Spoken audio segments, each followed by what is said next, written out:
We're looking forward to our live game tonight, which is going to be Pats against Besiktas. We're also keeping an eye on Shamrock Rovers, who are in Kosovo, and we're going to talk about Shelbourne. Stunning Rekia in Croatia last night with a comeback 2-1 win, which has put them in a very strong position ahead of next Tuesday for the return game, which is going to be at Talca Park as well. Pats, of course, playing at Tallaght Stadium. Before we get into the action from last night, Owen Heary and Barry Murphy here with me as well. We've got a competition which could see you and a friend going along to Tallaght Stadium tonight to watch Pats against the Turkish giants Besiktas. If you're interested in winning a pair of tickets, all you have to do is tell us which club did Ole Gunnar Solskjaer manage before Besiktas. If you think you know, WhatsApp your name and number to 087 9180 180. That is 087 9180 180. Don't forget, we're hoping to be bringing you full live coverage tonight from 7 p.m. and we're looking forward to Vinnie Perth being alongside Nathan Murphy for commentary on that one. We've also got commentary on Drogheda and Waterford tomorrow night as well. If you're not the lucky winner of the competition, tickets are still available as well. SaintPatsFC.com for all the details there. Owen and Baz are with us now. How you getting on, lads? Oh, good, thank you. Yeah. Weird experience, I must admit, last night watching this on. So I got the first half in English commentary, and then my stream struggled, so I got Serbian commentary for the second half. So I got to get the almost home impression, the neighbours' impression of Shels' 2 goals. Like, first half, it was kind of, let's restrict the opposition, stay in the game. I didn't think it would really happen for Meepo. Then Dan Cleary comes on. That seems to make a bit of a difference. They go behind in classic style from the penalty, and then, 2 really good headed goals. Lovely cross from Harry Wood for the second one. Oh, what a win. Yeah. Like, as a result goes, take the performance to one side. As a result, this is brilliant great. result. Absolutely one of the best ones in Europe. Best result in Europe away from home. And, they have them now next Tuesday. And Shels have a great home record. I think they were unbeaten in 11 games at home, which is an Irish record, until they got beaten by quarterback there last week. But fantastic result. Especially, say, they're going over there and probably to contain them rather than go and win the game at the start, and then they concede a penalty, soft penalty as well, and the fact that the keeper allowing it to come across his body when he should have cleared it, and he played very well, the keeper, Spiel. So just the reaction, getting a goal, then and 2 minutes later gives them that belief, and just took the game to them then after that and got the win. I think justifiable win in the end. Yeah, like there was a few nervy moments, Barry. There was a penalty shout towards the end. Bone definitely got his hands and was making it very clear it was close to his body. And obviously they had to dig in a little bit. Keeper makes, as someone said, a few good saves. But aside from that, like a very professional away performance in Europe here. Yeah, it really was. And they had to tweak things a little bit as well. Obviously going 2 up top with Boyd and Meepo. Joey settled into the role really well. And Boyd getting injured after 20 minutes. How are they going to react to that? He takes Meepo off at half time. Brings Dan Kelly on, gets a bit of legs in as well. But for the setback of the penalty as well, with the goalkeeper in away from home in Europe, that can really knock you back. Reacted really well to it, and it's a really ideal situation. 90 seconds later, you're back left. Yeah, but it's brilliant. Like, they did that in the game against Linfield as well. That set piece routine, but it was ruled out by VAR. Again, they're looking at it again. Just holds the keeper off. Keeper runs into his own man. Really well worked set piece. And just before the second goal as well, John Martin had a great effort just over the bar. And then the header is just phenomenal, isn't it? Great header. They just the quality in the cross as well from Wood just puts it on a plate for him. Go and meet that, doesn't have to jump. Incredible goal, and that's just the quality. They had the doggedness in the first half, and that quality in the second half is brilliant. I think the second goal, as you say, the power and the pace is on the ball, and he just directs it right to the far corner. Yeah, it makes it difficult for the defender who's trying to defend the cross. It's hard to defend, exactly. As I was saying, it's an undefendable ball. Yeah, comes in and he just meets it right on the meat, and 2-1.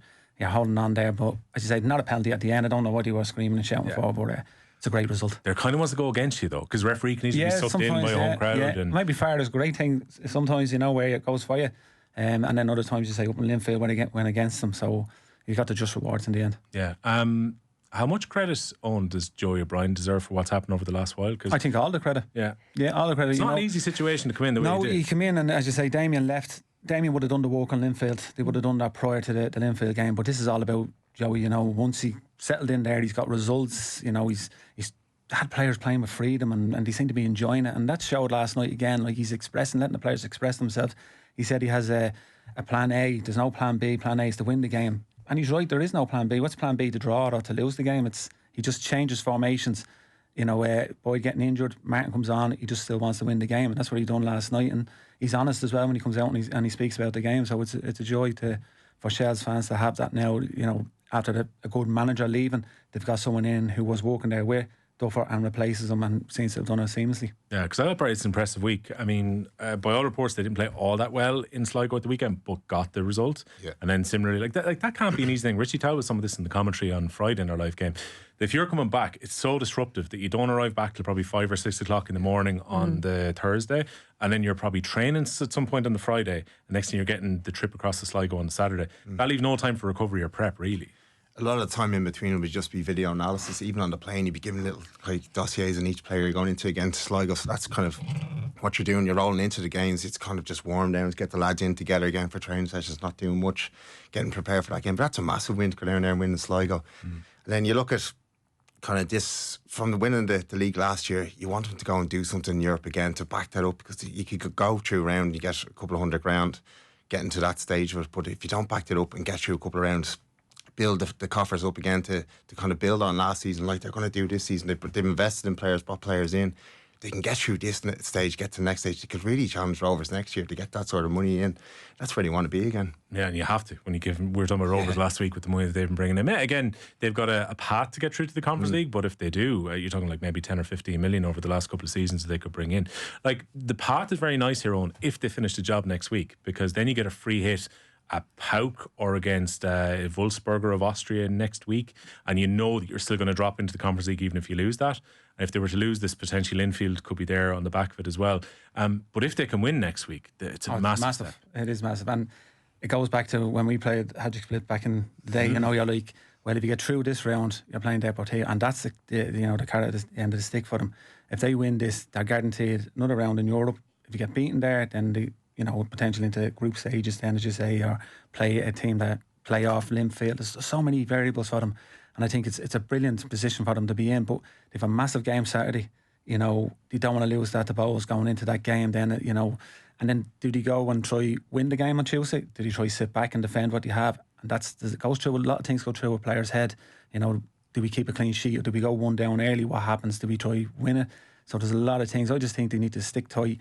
And then 15 minutes ago, if they are one down, they can throw the kitchen sink at it, but just try keep that defensive shape that they had last night as well. Like, so it's a massive game. But as you say, this big incentive for them to win that game, to get through to that round and make some serious money. But for the players, it's playing in Europe. If you're in Europe, come home, play a league game, back in Europe, travelling again, you just feel like a full-time professional player then. Yeah, so like top three is still open for the teams who are just below, and Shels will now be looking at that for a path in next year without having to win the FAI Cup to get into Europe. Does the momentum carry you somewhat on when it comes to this? Absolutely. Like, if you're going well, you just look to go well again the weekend. Yeah, now there are different games. Like when you're playing in Europe, it's a slower tempo, but when they up the speed of the game, it's really, really quick.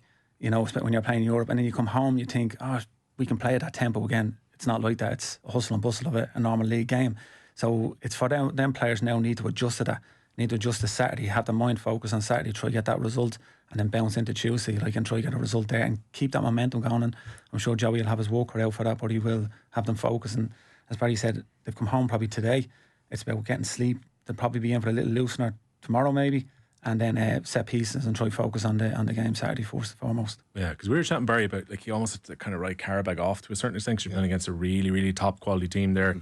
11 years in a row on the group stage and all that. Like, they've done well to just put that to one side and now put in the week that they've just done. Yeah, but like you look at that team as well, like they're in the top 20 leagues in Europe as well. 36 million the team is worth. Like, that's a quality outfit they're playing last night. They are out of season. That's the only thing that Shels had. Shels them was as well. still 14-1 at kickoff. That's it, and 100-1 they went 1-0 down. Like, so like that's the kind of quality they're coming up against. But they've done it really well. It's about going and getting those results in Europe and going into the league, and making sure you're involved in that again next season, that you don't fall out of it and then you're trying to climb back into that top four again. But I can't see it now. I think they might do a little bit of a patch from last season, go on a bit of a run, get that momentum going into the end of the season. Yeah, you went slightly there, Barry, towards the mic. The old classic, don't be afraid to come a little look, I guess the other side to it is, Owen, like there was a few very impressive performers I thought for Shels. Like, so goalkeeper they've had to bring in because of injuries, and again he proved to be really, really important. He was really good last night. Apart from the mistake, I said the penalty where it's a simple back pass, he just needs to put his right foot through, but he allows it to try. I don't know, he tried to let it come onto his left and then took a touch with his right. It was a heavy touch and gives away the penalty, and you're thinking not a great start for the keeper coming into a new club. But he bounced back, he pulled off some fantastic saves, especially just before half time. Gets down low to his right post and pushes it around. So I think that breeds confidence into the defenders, so they know they have a trustworthy keeper behind them and allows them to push up the field and defend higher up, which allows midfield, allows attackers go higher up the pitch. Where if you have a keeper that you don't trust, you end up coming deeper and deeper and allowing the pressure on you. So I think he's definitely a good addition to the squad, like, for them. Midfield, McEnroy is probably one of the best midfielders. Yeah, he's quality delivery. He seems to have just goes about his business, doesn't get involved in arguments on the pitch or anything like that. Gets kicked, gets back up, hand on the ball and goes and plays. So, and even up front, Boyd, we know what they're about, Meepo and Boyd, but bringing on Martin, and he showed us quality last night in Norris. I saw someone photoshopped him with Brazilian Ronaldo on his head. Fringe and all. But yeah, there's some quality players there, and they have over the last couple of years, and they've been building momentum over the last couple of years, and this has brought them to where they want to be. European football, like, it's been a long time since they played in Europe, and now they're back in it, and they're doing well, and they just need to continue on doing that, and obviously they want to get there again next year, and that comes down to the league, which they have to get more results. Yeah, I was thinking as well, like, some of the players who would bring off, we talked about Dan Cleary and the difference that he made when he came on. Also to be able to bring on your captain and Mark Hoyle towards the end of the game, to bring Gannon and all of his experience as well. Like, that makes a huge difference when you're trying to actually see a match out. It does, and they've got players in positions now that they're really covering all areas. Like, you look at Mbeng last night, I thought he was brilliant when he played. Sam Bones being out of the squad, out of favour, like, he was only centre half at one stage and they weren't still playing him. Put him in last night, he was excellent. Leverage beside him, like, as well, they were really good. And just Paddy Barrett has so much European experience for a League of Ireland player with Pats and Dundalk down through the years.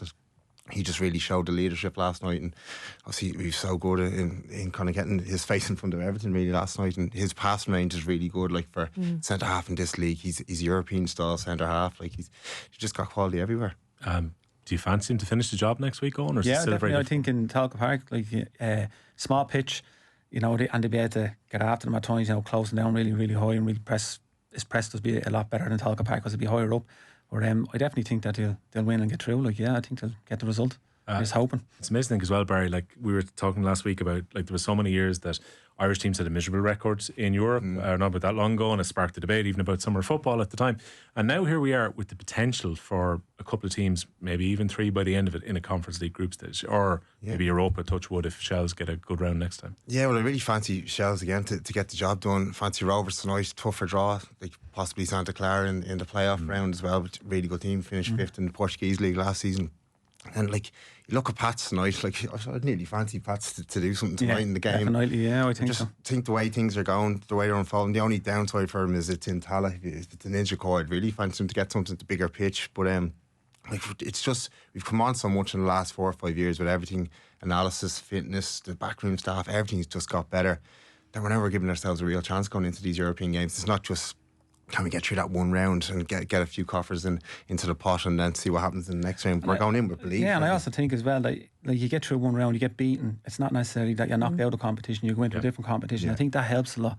And hopefully we'll have it now with Dave Rogers' magic moment next Tuesday night again. I'm loath to give UEFA credit on many things, but the Conference League has actually helped out leagues like Ireland. Absolutely, I think it has. It gives us, and you look, we won it last year. You know what I mean, Chelsea. So there is quality in the Conference League, and we've seen how well Rovers done it last year, and and it brings a lot of money into Irish clubs, and that's what we need. Like, we need to keep playing in Europe, keep getting the money coming in, keep getting better players. Facilities need to improve, and once they're all happening, it all rolls into one. Croatian teams be sick of Irish teams after a long time being Agram this weekend as well. Be sick of Shels. That's it. 100% record against them so far when it comes to knockout ties. The Solskjaer story, like, I think is an interesting one here. So this kind of he was naturally going to be asked about it at the Besiktas press conference yesterday, Barry, and Andy Mitten had said to us last year on the show that Solskjaer was actually talking to the FAI, and some people thought, is that really happening, or is this Andy Mitten having a Manchester United centric thing, whatever? But he's been pretty open about this. Said he held conversations with them, it didn't quite work out. Like, are you surprised the FAI went after Solskjaer? I'm not surprised with it. It kind of dilutes what they said that Hamer is their first choice. Like, did you ever really believe? No, I don't think anyone did, but it obviously puts a little bit of proof to that now. But yeah, it's an interesting role, and it's one he did really well at Manchester United, and look at now, when you're looking back at it, where United are now, it was a really good job he did coming second in the league that year. But there's similarities between him and Stephen Kenny as well. You look at it, both got their dream jobs. Stephen got the Ireland job, he got the Man United jobs, and probably now rebuilding, trying to get back to that kind of helm. But he's under a lot of pressure there at the moment. Like, he's got a good squad. The squad is really stacked with good players, and you think tonight, it's a free hit for Pats to go out and do something. I just have a feeling they'll do something tonight. They've got good pedigree in Europe. They score goals in Europe, and obviously went to Ballkani here last year and got a decent result. Like, so they've a little bit of know how to play against the Turkish team. So I'd fancy them. Yeah, definitely. And I think there's a lot of things going on in the background. Solskjaer is trying to sort out, Oxlade-Chamberlain trying to go, and they're offering them part deals to leave and we'll pay it in instalments, and that's not happening for them. He's leaving players out in the Europa Cup and then bringing them back in for conferencing. So there's a lot going off the pitch, and as Barry said, I think this is a great opportunity for Pats to, to play on that. Like, and Solskjaer coming out and saying that he's, the Ireland job was offered to him, I think is deflecting away from what's happening at his club at the moment, and that's what he's trying to do. Like, and Stephen needs to really get this Pats team getting at him. And I think the downfall of Pats is playing up in Tallaght. It's a massive pitch, and the crowd are a little bit further away, whereas in Inchicore, pitch is tight and it's on top, crowd are on top of you. So it would have been easier for them to play there. But I still fancy them to, I think European football suits Pats in a way. You have players that want to get on the ball and play and express themselves and open up. So, I think they could get a result tonight. Injury's a bit of a concern, though. And so I was listening to Stephen after the Waterford game on LOI TV at the weekend, and he was just kind of reeling them off. And a few of them are obviously very important attacking players as well. Baselli's out, he reckons, for the rest of the season now. He's not sure when Aidan Keane is going to be back. They've obviously brought in a player this week as well. They brought in Jordan Gerrick, so he has a bit of league experience over in England, like with Oldham and I think Forest Green Rovers. So he has a bit of experience. Obviously doesn't have European experience, but when you give a player his debut, sometimes he just shine. Like, sometimes it's something new for them. European football, the hairs in the back of their neck is standing up and want to show people what they're about, and that could happen for them. He could be the main player for them. They got the result in Estonia last week. Crucial to get through to this round. I appreciate Tallaght. It's kind of one of the things, you're moving out your home ground. It takes away home advantage to a certain extent, doesn't it?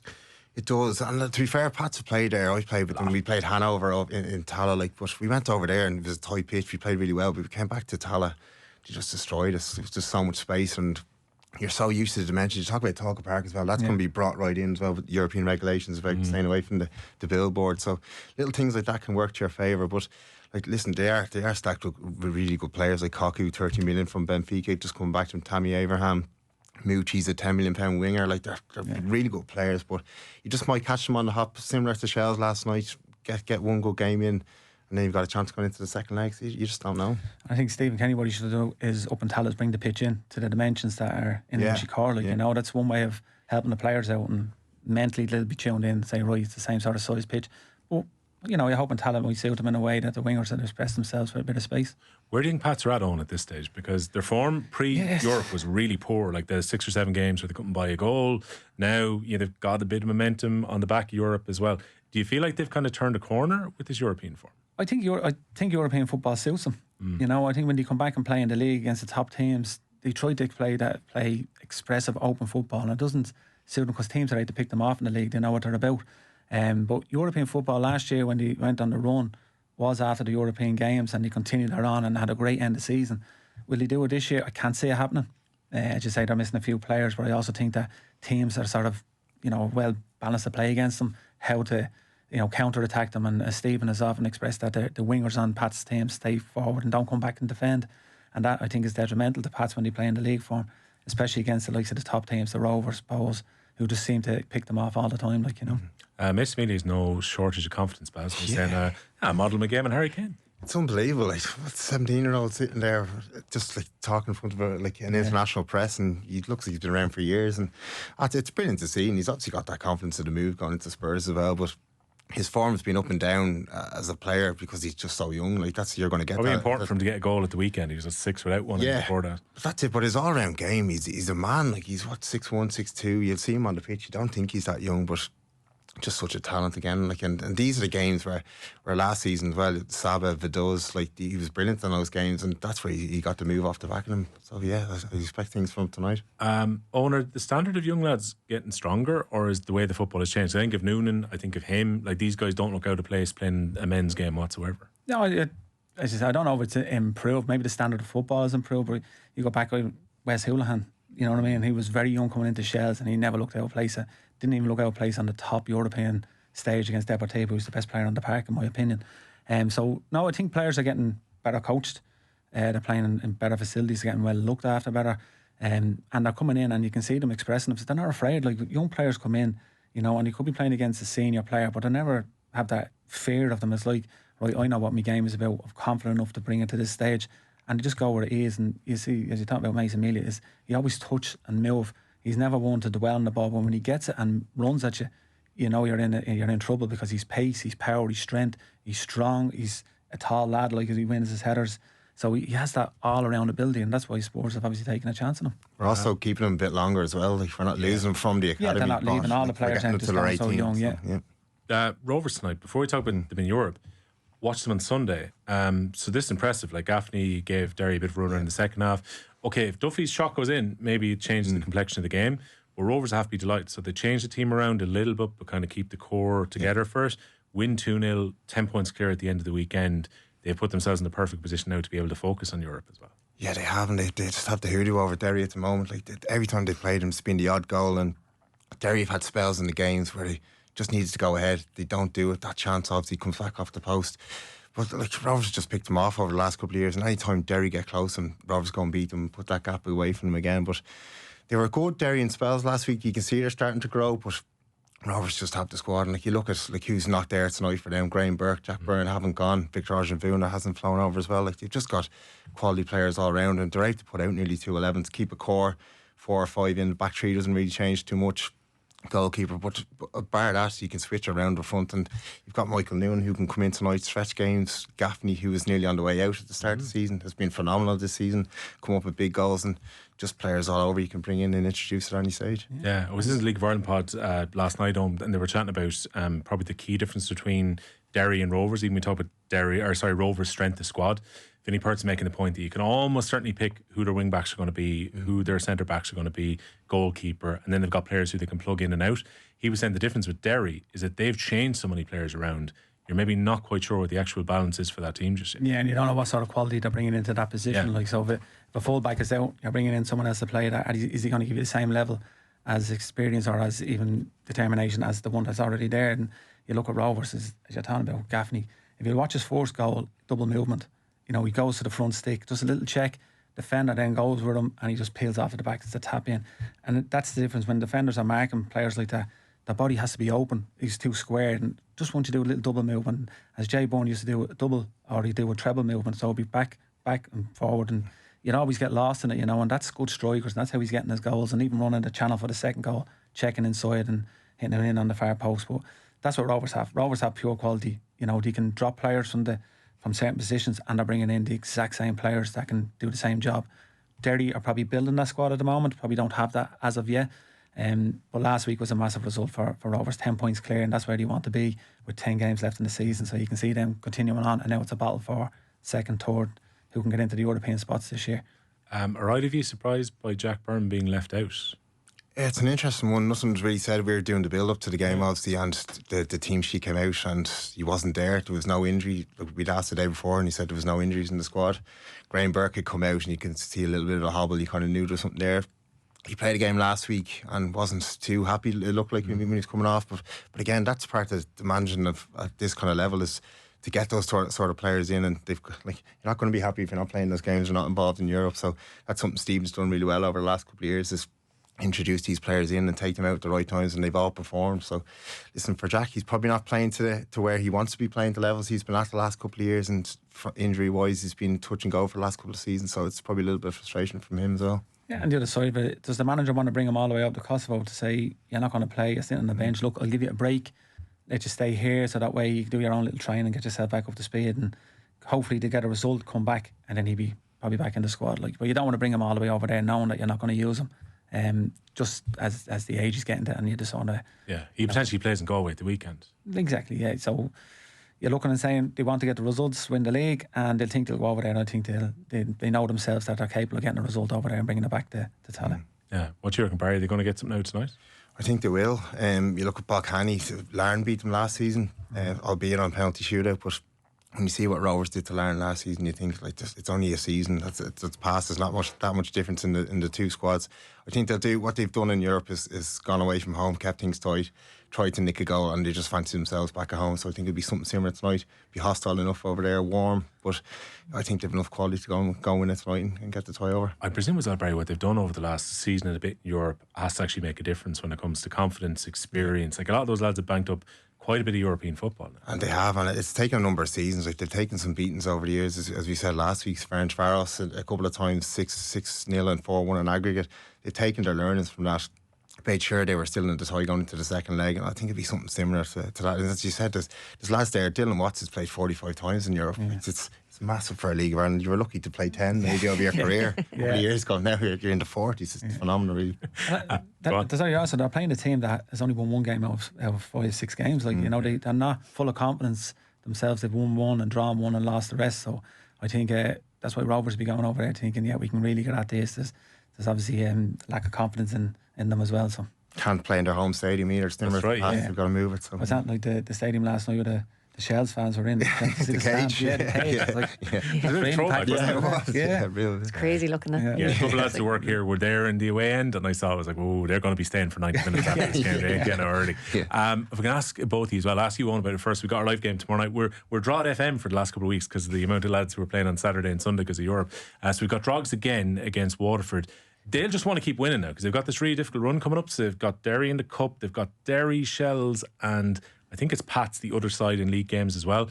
If you're them and they want to finish top 3, they've got to be winning games like this, don't they? They have, and they've proved it last week against Bowes. I was down the game, and Bowes had 2 great chances. Tierney, you know, first half a keeper makes a good save, and the second half, and he hits one great strike into the side netting. But you thought Bowes are going to beat them, like, and everyone has been talking a bit before that, saying they haven't beaten Drogheda this season, and you know he'll get something off them. And Drogheda just count him again on the counter attack right at the end and score a goal and come away with 3 points. And we keep thinking that Drogheda are going to fade away, like, you know, they're going to draw too many games, they're going to drop off. They haven't. They just keep surprising people and keep getting results. And like you said, the big games coming up. A win tomorrow puts more pressure then on Shels and Bowes on Saturday. You know, and it's a massive game then for them tomorrow. And I think they will get the 3 points and they'll keep bouncing on and keep improving. Like, you know, just one thing about Drogheda is defensive shape, unbelievable. Defensively, they're very, very good. Keeley steps out of play last week and puts a superb ball through, but he's been excellent for them, especially on the smaller pitches and tighter pitches, scoring goals with his head. You know, and he's having a really, really good season, and he's organising that defence very well at the moment. Yeah. What do you reckon, Baz? Is this a banker home win? I think so. I just think Kev's gotten to a point now where they know exactly what they're doing. They've got, as you said, a great shape, good goalkeeper in Dennison, keeping clean sheets as well. They'll be fueled by what some pundits in here have maybe said about them as well. I was at a wedding recently with Adam Foley. You're saying Vinny came up at the wedding, did he? Well, I'd tell you, one of his words are probably plastered to the wall inside that dressing room. I was talking to Adam Foley and Dave Webster at his wedding, and they were talking about that's Kev uses all these little bits of things, gets these snippets, puts them up on the wall, and it's all fuel for their fire. And listen, they've been really good the last couple of seasons, and I'm sure they'll be good again tomorrow night. And of course, I would recommend listening to the League of Ireland pod. Vinny apologises to Drogheda fans, and he said he wants Drogheda to qualify for Europe. So now he's on the charm offensive. Maybe he's better off keep having a go with Drogheda. Just said they're useless. Roddy said the same about me, but Michael went on and scored a lot of goals. So, you know, keep using it. Drogheda will retain the cup and they'll qualify for Europe through the league as well. Lads, enjoy the football tonight. Thanks a million.